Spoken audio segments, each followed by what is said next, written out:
ඊළඟට ප්‍රශ්නය ගෞරවනීය ස්වාමීන් වහන්සේ සක්මන් භාවනාව නිවැරදි කරන්නේ කෙසේද?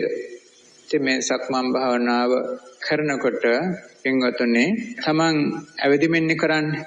ඉස්සරෝම ඇවිදින ස්වභාවය එකපාරටම හිමීම කරන්න යන්න එපා. ඒතර මේකට වෙහෙස වෙනවා. ටිකක් සාමාන්‍යයෙන් චුට්ටක් තමන් වේගය ටිකක් අඩු කරගත්තට කමන්නේ. එක්තරා වේගයක් තමන් තියාගන්න මුලදී. හිත එකඟ වෙන්නයි තමයි ඇවිදින වේගය අඩු කරගන්න. ඒ නිසා ඉස්සල්ලාම තමන් සාමාන්‍ය වේගයක් තියාගන්නවා සක්මන් කරන්න.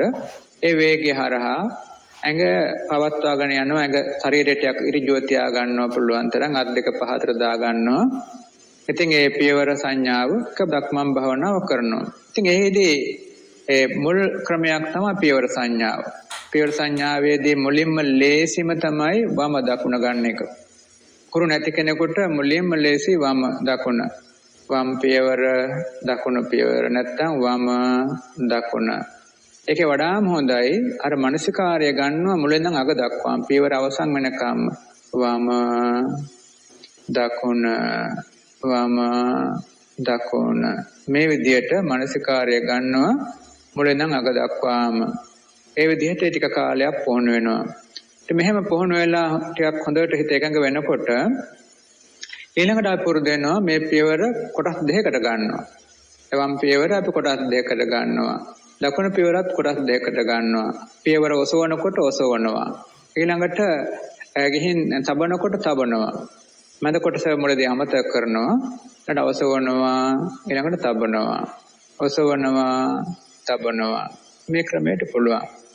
තව ටිකක් හොඳට ප්‍රගුණ වෙනකොට පුළුවන් වෙනවා ඔසවනවා යවනවා තබනවා ඔසවනවා යවනවා තබනවා. මේ පියවර කොටස් තුනකට කඩලා භවනා කරන්න පුළුවන්. තව සමාධි වෙනවා නම් තව එහාට ගෙනියන්න පුළුවන් 4ක් 5ක් 6ක් දක්වා විතර ගෙනියන්න පුළුවන් කොටස් වලට. නමුත් එච්ච දුර යන්න හිතන්න එපා. කොටස් තුන හොඳට කරගන්න ඒ සෑහෙනවා පියවර සංඥාවෙන්. ඒ වගේම මේ ආනාපාන සති භාවනාව වගේ දෙයක් උරු වෙච්ච කෙනෙකුට ආනාපාන සති භාවනාවක් කරන්න පුළුවන්. සක්මන් භාවනාවක් කරන අතරේ ආනාපානත් කරන්න පුළුවන්. හුස්මක් ඇතුල් වෙනවා හුස්මක් පිට වෙනවා. ඒක කර සක්මන් කරන්න පුළුවන්. බුදුගුණ භාවනාවන් පුරුදු කරනාට බුදුගුණ වඩන්නත් පුළුවන්. බුදුගුණ 9 හරි බුදුගුණ 1ක් හෝ 2ක් හෝ කියා සක්මන් කරන්නත් පුළුවන්. මෛත්‍රී භාවනාව පුරුදු කරනාට මෛත්‍රිය වඩා සක්මන් කරන්නත් පුළුවන්.